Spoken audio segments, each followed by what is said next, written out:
மணப்பெண்ணின் பிரத்யேகமான திருமணம் விவாஹா தி சென்னை சில்க்ஸ்.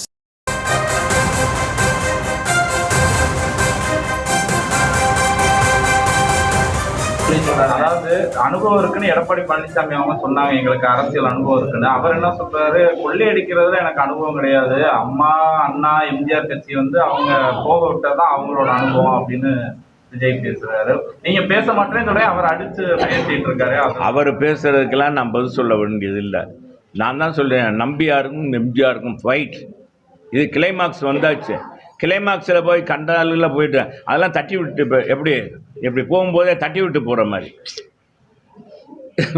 தட்டி விட்டு போகிற மாதிரி அதை எப்படிலாம் விடுங்க. பெரிய கட்சி அவர் நான் டெலீட் பண்ணிட்டேங்க, மனதில் இருந்தே அதிகமாக டெலீட் பண்ணிட்டேன் அப்படிங்கிற மாதிரி சொல்லிட்டு இருக்காரு விஜய். 1000 பேர் 1000 சொல்லுவாங்க, அதுக்கெல்லாம் பதில் சொல்ல முடியுமா?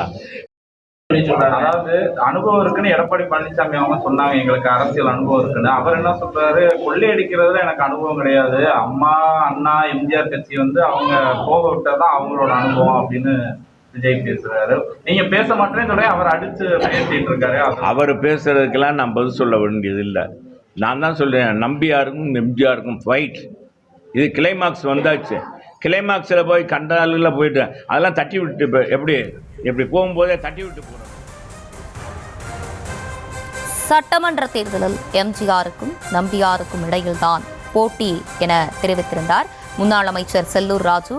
அந்த விஷயங்களை தெரிவித்திருந்தார். அந்த காட்சிகளை பார்த்தோம். மணப்பெண்ணின் பிரத்யேகமான திருமணம் விவாஹா தி சென்னை சில்க்ஸ்.